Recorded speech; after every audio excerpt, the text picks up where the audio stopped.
Alright guys, and here in the top right hand corner of the map, Tal'Darim, we have our Teal Protoss player from Team Dignitas trying to tie things up for them. It is Bischu. And his opponent down in the lower right hand corner, winner of game number 1, our red Protoss player from Evil Geniuses, it is HuK. That's right. HuK winning that little bit longer Protoss versus Zerg game on Daybreak, and now he's going to Tal'Darim to try to win a PvP against Bischu and give EG a 2-0 lead. And yeah, we talked about it a little bit before the game. Bischu is a pretty good PvPer, and on PvP on Tal'Darim has gotten more and more interesting as StarCraft 2 has kind of developed. It's certainly not 4-gate versus 4-gate anymore. But on this map, you don't really see a lot of fast expands too. People still want to do those one-base builds. Blink, of course, still very, very popular on this map. It's just too good. I mean, it's great. There's so many advantages you have going for you. I mean, we already talked about the even ground main to natural. There's a ton of cliff line that you can use around the side if you even get a little bit of vision up around any of these entrances over to the natural. So quite a few things you can try and pull off. So it looks like 12 gates for both guys, and we'll see what they end up moving into after that. Yep. The other popular option these days, it seems like, is a 2-gate robo into expansion. And you can kind of hold off things with a lower number of gateways on this map if your force fields are good, if your control is good. But, again, it comes back to that blink play. A lot of players will get blink, go in and pick off a unit, and then blink out over the force field. So without that ramp, it becomes very, very difficult for players to defend adequately on this map. And HuK going with 2 incredibly early gas. So before Cybernetics Core, before that gateway is even finished up. So in fact, it looks like his second gas is going to hit before he even puts up that Cybernetics Core. So there we go. We'll see what he wants to do with all this plethora, this excess of gas. Bischu, on the other hand, actually is going for a very quick second gas himself. He started it just before he started the Cybernetics Core. So very interesting stuff. We're going to see some high tech out of both these guys very quickly. Well, it seems like players are taking their second gases a lot quicker in PvP than they used to. Back in the day, this would have meant Dark Templar a lot of times. But, does he just have 2 on each? Yep. Okay, yeah, that's much more common then. And 2 on each as well, yep. Yep, heavy stalker build, so. Yeah, pretty common these days to just put 2 on each. A little bit more efficient to have 2 on each gas than 3 on, 1. Basically. And the other part of that too is that when you get 2 gas, you do keep your opponent guessing a little bit more often as well.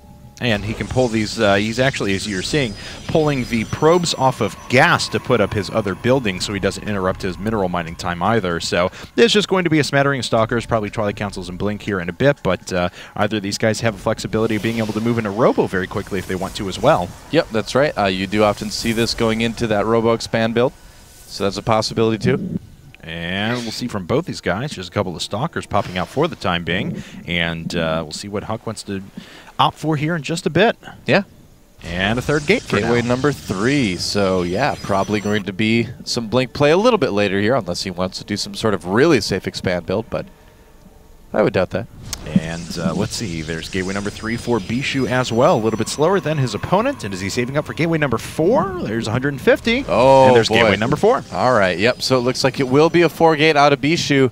And HuK not putting down his 4th gate just yet either. He's got enough minerals right now, but he's going to spend that on resources, just kind of chrono boosting out a few stalkers. He's up to 3 right now. Yeah.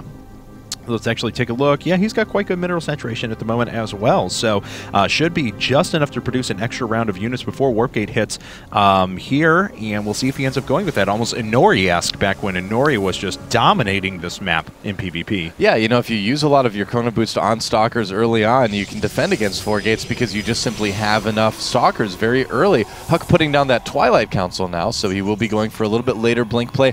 I do like that he's being a little bit safer, although moving out on the map with these stalkers may be a bit of a risk, but at the very least it will keep Bischu warping it at home. He's getting a Robo Bay right now as well, so maybe this will be a 4-gate with a Warp Prism as well. We'll see. Yeah, Bischu sacrificed a bit of supply to make sure he gets out that additional infrastructure, so, and we'll see if he pays any sort of a price for it. HuK knows he doesn't want to go past this spot right here because he can get cut in half by force fields very, very easily. Yep, he's trying to bait a couple of them out right now. Oh, HuK targeting that 1 stalker, and he's got a lot. Here he goes. Oh, the force fields do not happen for Bischu. Oh, wow. Whoops. He didn't think he was just going to jump right up on top, and he actually takes out the one with the Guardian Shield. First of all, HuK needing to move a few of these forces back, and does so. Bischu continuing to warp in, though HuK is actually at a little bit of a disadvantage and has to back out at the moment. Yeah, I'm a little bit surprised HuK actually went for that. I mean, he did have the higher Stalker count. However, with the Stalkers plus the Sentries, it's still a little bit more damage overall for Bischu. So HuK giving it a try. He does whittle down the numbers significantly, and with this warp in,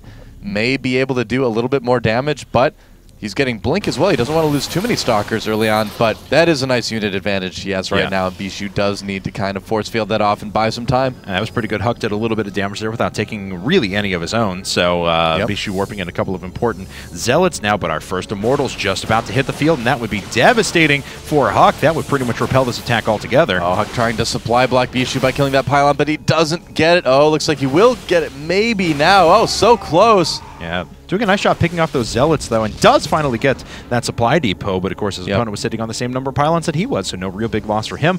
Blink barrier to finish up, though, in 35 seconds. Yep, that's right. So HuK's got an option. I mean, you do see players blink on top of Immortals from time to time. The Zealot count isn't too high for Bischu as well, so HuK may be tempted to do that. It's always a bit of a risk, but right now HuK, you know, as we can see, is about even in supply. I mean, he's got to win. Well, actually, he's going home. Okay. Waiting for Blink, maybe? All right. We'll find out. He's almost at 400 resources, so he could expand, though. He could. Interesting play from HuK. I wonder what he's planning to do. Okay. Yeah, just blinking away, I guess. All right. Makes his way back out of there. We do have another pylon coming up as well, because it looks like Bischu is going to find this one in the top left-hand corner, and does, preventing any further warp-ins right there. HuK actually blinking up with a few of his additional Stalkers and making sure that he rallies everything up to the front. 2 Immortals are out, though, with the third on the way. Yeah, HuK's not going to really want to attack into this with 2 Immortals and a good amount of Stalkers as well. Expanding may not be the worst option in the world for HuK, but both players still very even on 2 bases. What's the worker count right now for each? Let's see. 25 or 26 to 25. Okay, so dead even on workers too. Yeah, dead even on pretty much everything. We actually dispatch of those hardened shields very, very easily on one of those Zealots. That actually gets HuK a pretty good spot here. It's still going to be very difficult for him to attack into this, especially with that third Immortal out now, though. Yeah, that's the thing. 3 Immortals. I mean, he did a decent amount of damage to one of them there. HuK trying to just blink micro away, but yeah, with 3 Immortals, I mean, those do damage to your Stalkers so fast, it's tough to blink them away. And even if you do get them away, a lot of times they will have taken a lot of damage too. You can see, yeah, 3 of those Stalkers very, very low, actually, in the upper left.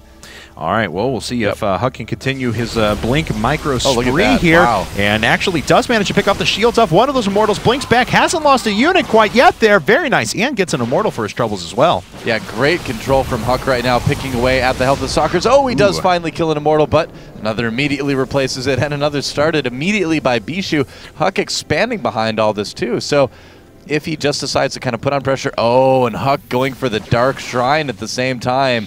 Yeah, I mean, tricky play. Bischu hasn't been able to put up any sort of observers quite yet, but clearly the Robo is there for him to be able to move into observer play pretty quickly, and 2 more Stalkers do go down. Bischu losing shields of a couple of units there. He is down to a total of 2 Immortals, Yeah. Well, that's the thing, is that HuK is kind of causing Bischu to want to continue to make Immortals and not make observers. And looks like HuK wasn't able to quite continue the pressure here, but was he able to do it enough to kind of make Bischu sort of skip observers? Because if he was, he can get in there and possibly do some damage with this. Yeah, that would be very, very good boon to his economy as well, especially because he'll be sitting on 2 bases at that point, and a total of 5 gates should be able to make enough forces to come back. So, and Bischu should have seen that pro. We'll see if he moves up there and is able to take out that pylon. Yep.